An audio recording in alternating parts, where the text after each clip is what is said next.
Hello, everyone. I'm Christine Perret, and we're back for more sessions in the enterprise track of this AWE 2021 edition.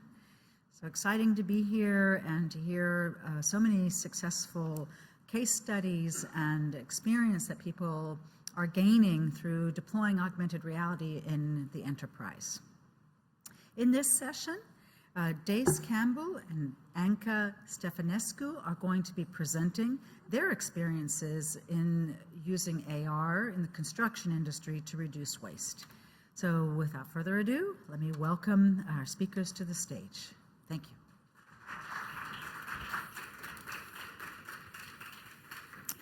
Thank you. Thanks everybody for coming to our talk. We're really excited to talk to you guys today about ways that we can reduce or even eliminate waste in the construction industry with augmented reality. My name is Dace Campbell. I'm an architect by training. I've worked in construction and architecture for almost 3 decades. And along the way, I've got over 30 years of experience neck deep in XR, VR, and AR. Hi, everyone. Thanks for being here. My name is Anka Stefanescu. I run sales at Inspectar. And my background is a bit of a mix between mechanical engineering and business. So over the past 15 years, I've worked with more than 200 companies, helping them drive growth. Happy to be here. Let's do this. So as I mentioned, we're going to talk about how we're using augmented reality to help reduce and get to eliminating waste in the construction industry. There's a few parts to our talk, and to give just a very brief overview to orient you to what the AEC or the construction industry is about and some of the problems we have. Talk about our point of view about why we bother with extended reality. Then talk about a pilot that we did with Spectar as a partner and specifically zero in on hangar installation, the use case where we found some great productivity improvement. And then talk just a little bit about next steps at the end. So to set the stage, the construction industry is a very wasteful industry. And these two stats are probably just two of a couple of dozen I could share with you. But just to set the stage here, I mean, half the energy that's produced in a building goes to waste. And also from a process point of view, half of the labor in construction is wasted. And like I said, there's more and more stats I could throw at you just to describe just how miserable the construction industry is, how unproductive we are. But that's probably enough to kind of set things up. We like to look at it as that we're currently facing 3 simultaneous crises. One is a sustainability crisis. Global warming is a thing, and our industry contributes to it as much as anybody does. It's a real problem for us, and at my company, McKinstry, we're laser focused on trying to address that. We have an affordability crisis, and this isn't just about low-income housing, although that's certainly an aspect, but because we're such a wasteful industry, that goes to the cost of construction. It's a waste of time, it's a waste of money. Construction is way more expensive than it needs to be because we're so wasteful. And then finally, we're facing an equity crisis, much like many other industries, and those could be divided along racial or gender lines, as well as education, as well as language. Today is Thursday. It ends in a Y. That means we've had 4 people die in our industry today. And 3 of those don't speak English as their native language. We have serious problems in our industry, and the equity crisis is the way we kind of fold that into describing what we're trying to address. Maybe no better way to describe what's going on in your industry than this, my favorite Far Side cartoon. In case you can't read the fine print, it says, suddenly a heated exchange took place between the king and the moat contractor. As professionals, we deal with this every day, and if you've ever done any kind of home improvement project, you've been in that situation as well. Sometimes you're the king, sometimes you're the moat contractor, but we have lots of problems because of the way data is represented or misrepresented or misinterpreted along the way. So just building up on what Dave so eloquently explained, there's a huge productivity gap in construction, and that's quantifiable to about $1.6 trillion annually. And as you can see, the global construction sector suffers from a productivity problem where your average value per hour worked per employee in construction is much lower than that for the global economy. And that compounds into cost and schedule overruns, where you're looking at your typical construction project with an average estimated overrun in capital expenditure of about 80%. And generally, on average, every construction project goes over time by about 20 months. So how can we make things better? There are a few ways in which we tackle the productivity issue in construction, but out of the many ways to fix this, on-site execution and digital technology really stand out as the two with the greatest potential. So what do we mean by improving on-site execution? We're looking at things like planning, aligning on KPIs, trade collaboration, lean trade coordination. And when it comes to technology, we're looking at IoT, robotics, augmented reality, virtual reality, advanced analytics, big data, so on and so forth. So with that view of the construction industry, I just want to introduce, again, reintroduce myself in the context of the company I work for, McKinstry. We are the premier design build contractor in the mechanical space and mechanical specialty contracting in the Pacific Northwest. We have a national presence, but we're mostly known for our Pacific Northwest presence. You can see a listing of the various services that we offer, again, mostly centered around energy management and mechanical design and construction. I do want to pause here, though, and talk a little bit about our values. Every corporation has values. You all have them. Maybe you know them, maybe you don't. For McKinstry, these are not just words on a page or pixels on a screen. We truly live and breathe these every step of the way. Our put people first value, well, that's centered around safety, and I talked about the fatalities we have in the construction industry. Through the lens of technology, we also look at that put people first, and that, in my mind, screams an XR solution. We want to try and humanize the data and give a human experience to the data that we have to work with, despite the fact that we're swimming in machinery and data all around us on a job site. Our constantly curious value is actually where I fit into the organization. I'm in product management. I'm the director of product management and construction, and there we're essentially looking at our 5-year technology roadmap and trying to align it to today's business needs. And that's where we've picked up XR as an emerging technology that we really want to drive into our operations.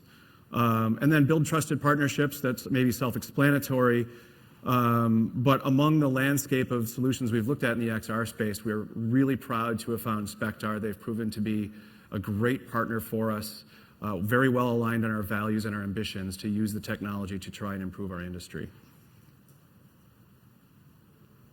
So enough about the industry and who we are. I want to talk a little bit about extended reality and our point of view about it. Some may have heard me say this in other presentations. XR is definitely an emerging technology. We can geek out about it all day. We've been doing it for 3 days.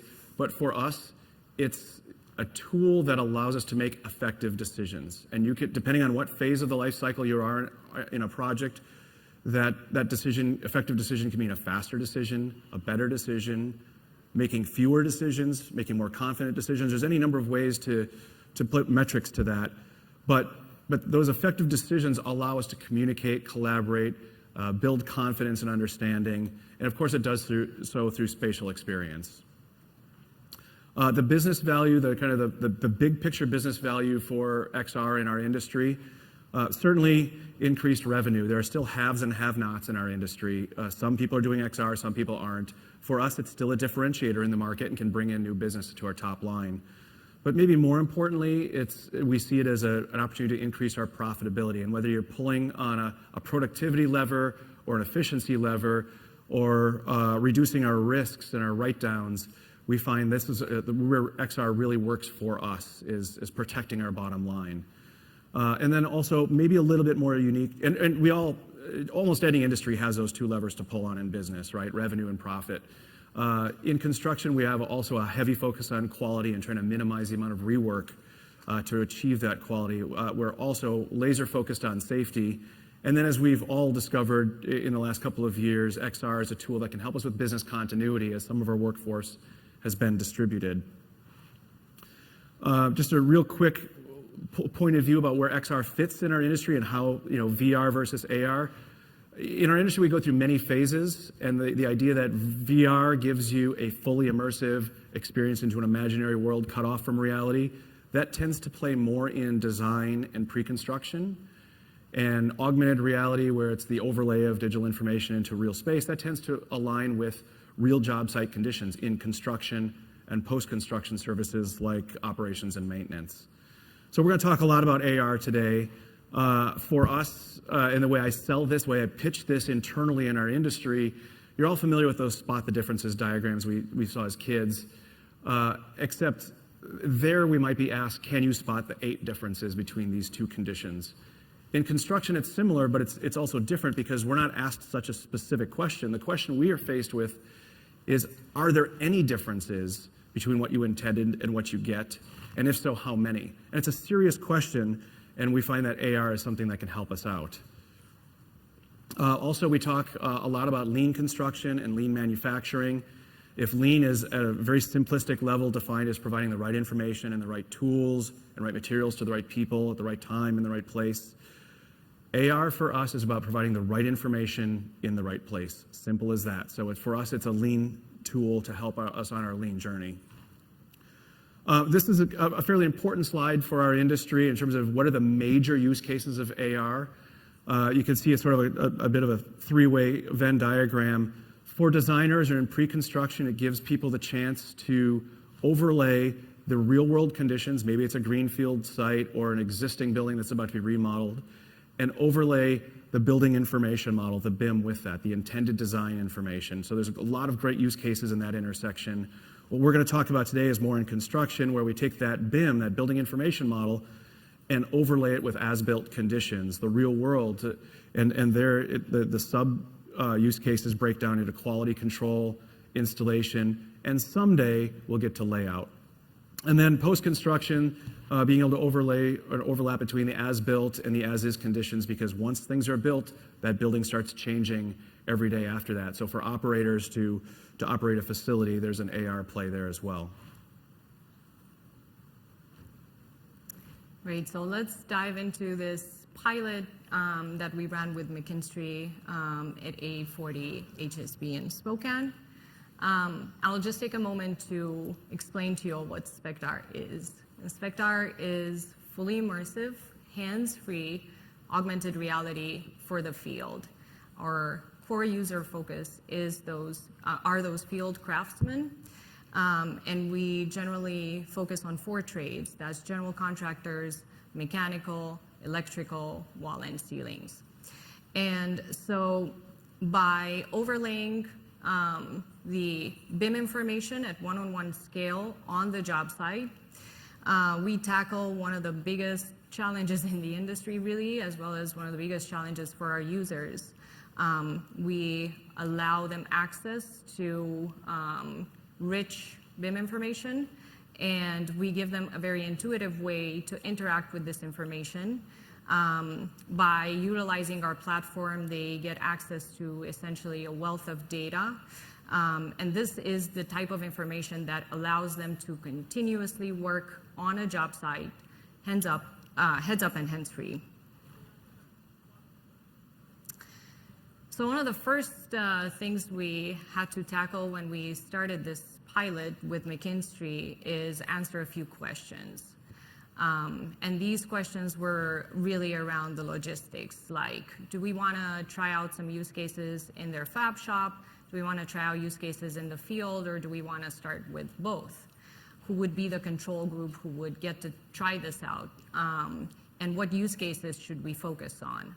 And the hypotheses that we had was that the McKinstry foreman and journeyman on the job site would be able to orchestrate all of their fab and install workflows from within the HoloLens and eliminate all of those non-value added but required workflows.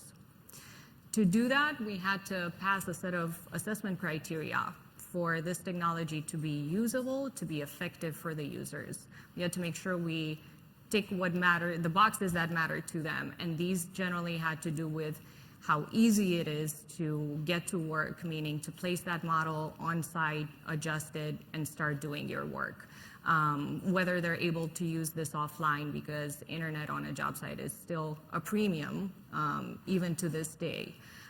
Does the AR experience make sense? Is it draining for them? Are they comfortable using it? Does the model visually make sense? And are they able to execute those most important tasks more efficiently by utilizing this technology? So once we realize that, we're able to pass this assessment criteria, we looked at the opportunities that we had for this pilot. And we started with what we call sort of a low-hanging fruit, and that's a quality control application where McKinstry team was able to identify an issue with a floor drain that would have cost about $30,000. So that risk mitigation aspect of it was pretty clear, but it was difficult to quantify, to put a dollar amount to preventing something that hasn't happened yet. So we looked at another use case, and that was client engagement, really using augmented reality to communicate design intent, to facilitate collaboration with the GC, with the owner, inter-trade coordination. We realized that this gives a lot of value in that it enhances confidence in the understanding of the project, but again, it was difficult to put an ROI or a dollar amount to all of this. So next, we looked at the fab shop. We tried mitigating the uncertainty of the actual field conditions to bring more clarity and confidence to the fab shop workers as they're assembling these prefab assemblies. Again, increased efficiency, difficult to measure and put a dollar amount to it. And that is how we arrived at this hanger installation use case that we'll be talking about today. This allowed us to benchmark, to measure, and to put a number to the value that we're able to create and the potential value that McKinstry will gain if they scale this out throughout the enterprise. So one of the important things, part of this pilot was really understanding what McKinstry's mechanical end-to-end workflow looks like. And to do this, we worked with their team, and it's our customer success team who really has the knowledge and the grit to be there every day to flush this process out alongside McKinstry team. And I'll give a shout out to Monica, who's our head of CS, who's here with us. She's the person making it happen out on the job site. And so because no two workflows are the same, contractors do not work the same, they don't have, no two construction projects are the same. It's very critical to be able to really map out this process so that we can create the hanger AR installation workflow and measure it against traditional or the conventional method. So just a little bit about the hanger installation itself, and we have a video. I see we're tight on time, so maybe we don't play the video right now, and maybe we just let it roll during Q&A. But just real quick, the current hanger installation process, the more traditional way, is fairly wasteful. It requires a crew of 3, typically 2 apprentices and a journeyman looking over their shoulder, and they're staring at thousands of anchor points in a deck, a structural ceiling above them. And they have to decide which ones they want to install a hanger into so they can then install pipes and ducts. And there's a lot of reference checking to a set of drawings, people going up and down on scissor lifts. There's a lot of sort of waste built in and a lot of context switching, looking up at what's going to happen, deciding what it is on the plan, picking the right hanger length, cutting, taking measurements, doing some cutting in the field. There's a lot of back and forth. With an AR-enabled installation method, it takes out a lot of that context switching by just allowing the work to be done in place, in situ. And Spectar was really good about providing us enough metadata in the experience that it could reduce the amount of measurements we needed to take.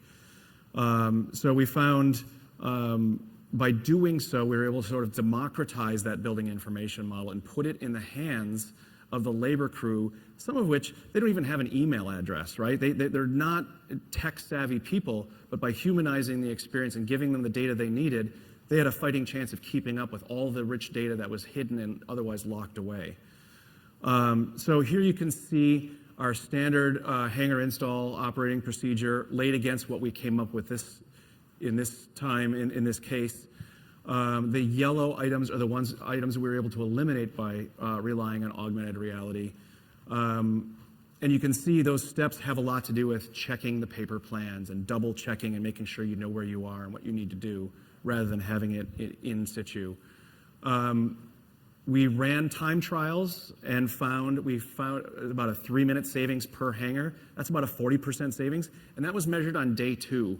We think that 40% is the bare minimum savings, and I'm actually pretty optimistic we may actually get to 80% once we really get going. Some quick implications, though. If a company is installing maybe 30 construction projects a year, maybe they're doing about 300,000 hangars. That's an order of magnitude. That 3 minutes per hangar adds up pretty quickly. We're talking about minimum $1.5 million savings across that company or that enterprise. And you can scale up from there at the same time. So some real tangible savings. And that has turned a lot of heads at McKinstry. And we're looking at ways that we can capitalize on this and actually operationalize it. So just real quick, to tie that back to those 3 crises that I identified early on. In the sustainability crisis, we're minimizing material waste. We're getting rid of paper plans, and we're less dependent on those materials. It strikes at the heart of the affordability crisis. A 40% savings in time is serious business for us, especially in the low margin industry that we're in. And from an equity point of view, the young woman who embraced this tool and put the lid on her head and walked around and was able to install hangars, she was able to show a lot of grizzled senior veterans on the job site a new way of doing business. And so it struck right at the heart of the equity crisis for us as well. I know we're over time, but we had built this in to minimize the question, so I just have one more slide. Next steps. So for us, we want to put this into our operations, and we want to operate at scale. We want to prove to ourselves we didn't just get lucky on the first project. We're trying to rinse and repeat and get better at this, and define what the minimum characteristics of a project are that we can really be successful with this, and really make this a thing in our operations. And then in addition to getting better and better at hangar installation, we want to expand our lens a little bit. Maybe not just hangar installation for pipes, do it for other systems. Maybe not just installation. Maybe we start to move into layout. Maybe not just on the job site. Maybe we move upstream into the fab shop or downstream into post-construction services. So we have a lot of ambitions about where we can take this. With that, I do want to thank you guys for your time and attention.